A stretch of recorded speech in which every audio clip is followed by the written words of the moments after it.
اعوذ باللہ من الشیطان الرجیم بسم اللہ الرحمن الرحیم۔ السلام علیکم محترم ناظرین، سید خرم سلیم جعفری آپ کی خدمت میں حاضر ہے۔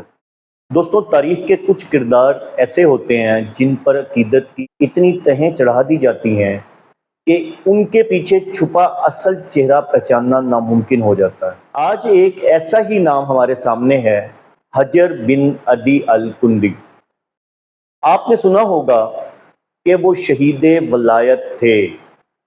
آپ نے سنا ہوگا کہ وہ ایک عظیم زاہد صحابی تھے۔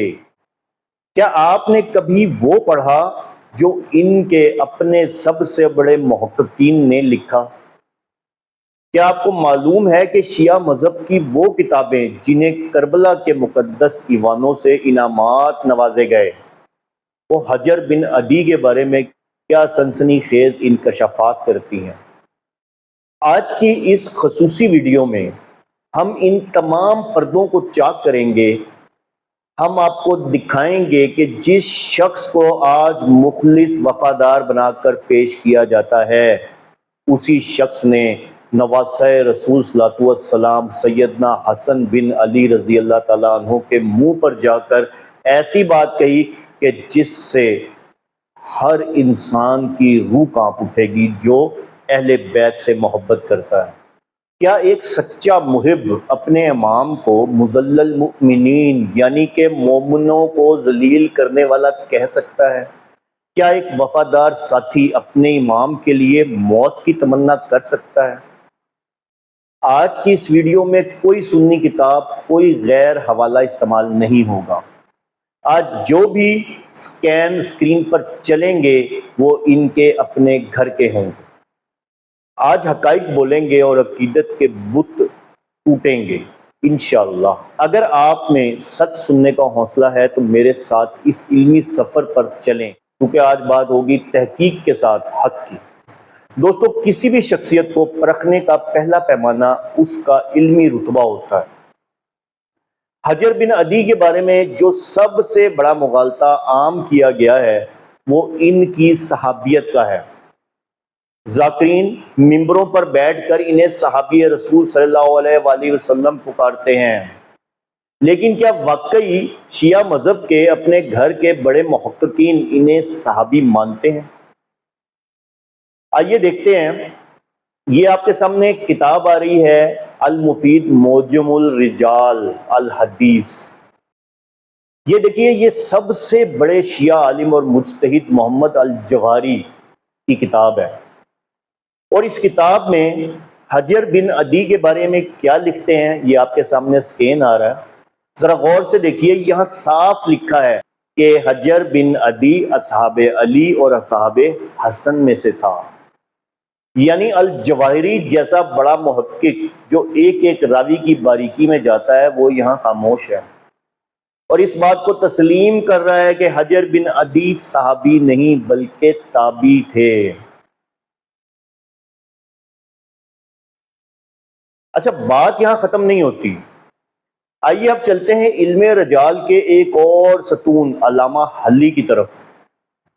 یہ ان کی کتاب خلاصۃ الاقوال، اس کتاب کی ترتیب پر غور کریں۔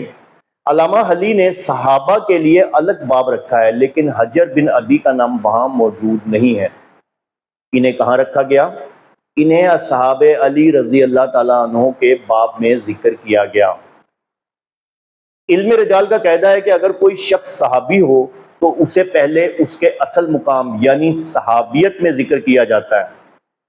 علامہ حلی کا انہیں وہاں ذکر نہ کرنا اس بات کی واضح دلیل ہے کہ ان کے نزدیک بھی حجر بن عدی کا وہ مقام صحابیت نہیں تھا جو آج کے جذباتی قصہ گو بیان کرتے ہیں۔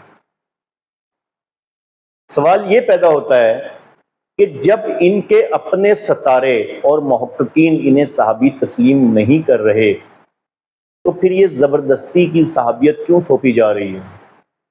حقیقت تو یہ ہے کہ حجر بن عدی کی پوری زندگی ایک سیاسی باغی کی زندگی تھی، جسے مذہبی رنگ دینے کے لیے یہ سارا تانا بانا بنا گیا۔ دوستو، اب ہم اس شخصیت کے اس پہلو کی طرف آتے ہیں جس پر عام طور پر پردہ ڈالا جاتا ہے۔ اکثر یہ تاثر دیا جاتا ہے کہ حجر بن عدی صرف ایک بے ضرر عبادت گزار تھے، لیکن حقیقت یہ ہے کہ وہ کوفہ میں ایک متوازی ریاست قائم کرنے کی کوشش کر رہے تھے۔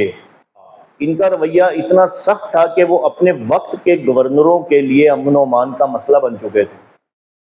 معتبر تاریخی ماخذ بتاتے ہیں کہ جب کوفہ کے گورنر زیاد بن ابی سفیان یا مغیرہ بن شعبہ منبر پر بیٹھ کر خطبہ دیتے تو حجر بن عدی اور ان کا گروہ نہ صرف شور مچاتا بلکہ گورنروں پر پتھراؤ بھی کرتا تھا۔ یہ کسی علمی اختلاف کی نشانی نہیں بلکہ کلی بغاوت تھی۔ یہ آپ کو ساری تفصیل شرح نہج البلاغہ ابن ابی الحدید کی جلد 16 میں یہ واقعہ تفصیل سے درج ہے کہ کس طرح حجر بن عدی نے حکومت کے نظم و ضبط کو چیلنج کیا۔ وہ سرکاری افسران کو برا بھلا کہتے اور لوگوں کو اکساتے تھے۔ اب یہاں ایک منصفانہ سوال پیدا ہوتا ہے، کیا اسلام میں کسی بھی مسلمان کو یہ حق حاصل ہے کہ وہ مسجد میں بیٹھ کر حاکم وقت کے خلاف فتنہ و فساد برپا کرے اور پتھراؤ شروع کر دے؟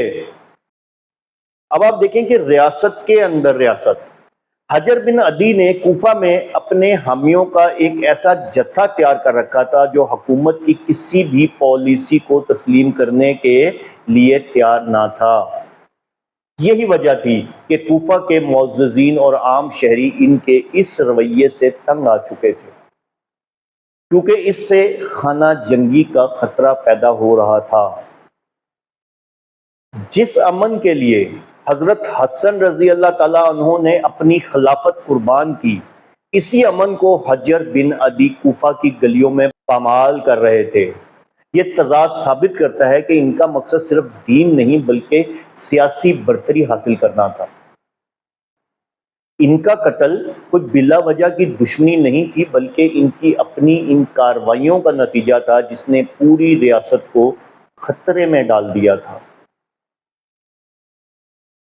دوستوں، اب ہم اس مقام پر پہنچ چکے ہیں جہاں تحقیق کا کلیجہ پھٹ جاتا ہے۔ اب میں آپ کو وہ دکھانے جا رہا ہوں جسے سن کر ہر محب اہل بیت کا سر شرم سے جھک جائے گا۔ ہم نے ثابت کیا کہ حجر بن عدی صحابی نہیں تھے۔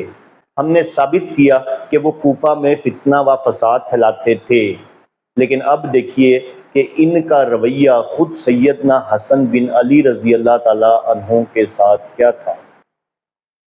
یہ آپ کے سامنے سکین آ رہا ہے، یہ شیعہ عالم رسول کاظم کی کتاب الامام الحسن، یہ وہ کتاب ہے جس کو کربلا میں پہلا انعام دیا گیا تھا، جس کا صفحہ نمبر 372 آپ کی آنکھیں کھول دے گا۔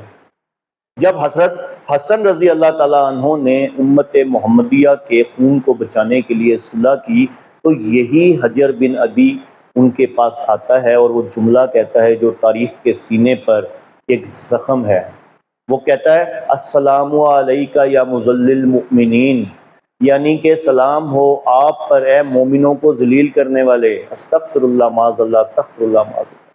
ذرا سوچئے، جس ہستی کو اللہ کے رسول صلی اللہ علیہ وسلم نے جنت کے جوانوں کا سردار کہا، جس کے لیے صلح کی پیشن گوئی فرمائی، اسے یہ شخص ذلیل کرنے والا کہہ رہا ہے۔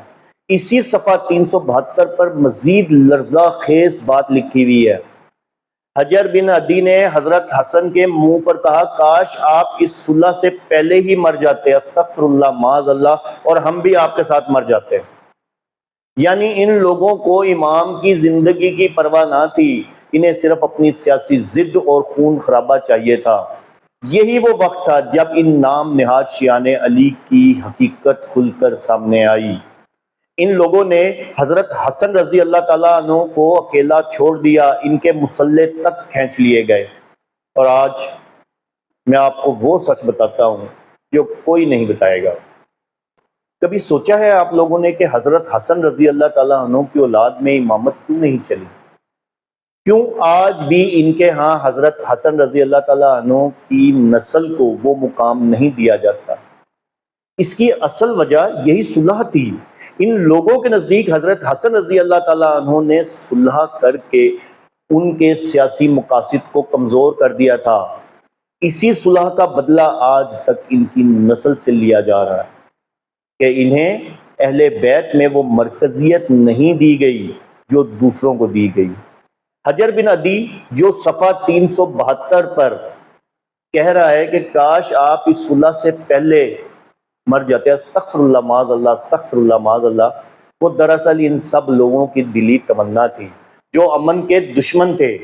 اور اب آپ کہیں گے کہ آپ نے صرف ایک کتاب کا ذکر کر دیا، میں نے پہلے بھی ایک ویڈیو بنائی تھی، یہ واقعہ جلا العیون میں بھی ہے، اس کے علاوہ رجال کشی میں بھی ہے، شرح نہج البلاغہ میں بھی ہے، یہ حوالہ آپ کو ہر جگہ پہ ملے گا۔ اور پھر یہ اکیلا حجر بن عدی نہیں تھا بلکہ سفیان بن لیلہ اور اس جیسے بہت تھے جنہوں نے حضرت حسن رضی اللہ تعالی عنہ کو یہ الفاظ بولے۔ پتہ نہیں آپ لوگوں کی آنکھوں کو یہ روایات کیوں نہیں نظر آتی؟ یہ اتنی کتابوں میں ہے کہ میں آپ کو بتا نہیں سکتا۔ آپ جا کے گوگل پر صرف مذلل مومنین لکھ دیں، آپ کو ساری ڈیٹیل آ جائے گی۔ کیوں آپ لوگ اپنی آنکھیں بند کر کے رہتے ہیں؟ حضرت حسن رضی اللہ تعالی عنہ کے لیے آپ لوگوں کے دلوں میں بغض ڈالا گیا ہے، ان کی اولاد کے ساتھ ناانصافی کی گئی، اور اسی حوالے سے میں نے مکمل تفصیلی ویڈیو امامت یا ساسانی حکومت یہ بنائی تھی، آپ دیکھیں اس کو، آپ کی آنکھیں کھل جائیں گی۔ اور اس حدیث جس کو آپ حدیث قصہ کہتے ہیں، کیا اس میں پانچویں حضرت حسن رضی اللہ تعالی عنہ نہیں تھے؟ اگر تھے پھر ان کی اولاد امامت سے اور اہل بیت سے محروم کیوں؟ دوستو سچ کڑوا ہوتا ہے لیکن حق کا راستہ یہی ہے۔ اگر آپ کو لگتا ہے کہ یہ ریسرچ آپ تک سچائی لے کر آئی ہے تو اس ویڈیو کو شیئر کر دیجئے گا، جبر نہیں ہے، تاکہ ان لوگوں کے چہرے بے نقاب ہوں جو عقیدت کے نام پر توہین اہل بیت چھپاتے ہیں۔ والسلام، آپ کا بھائی سید خرم سلیم جعفری۔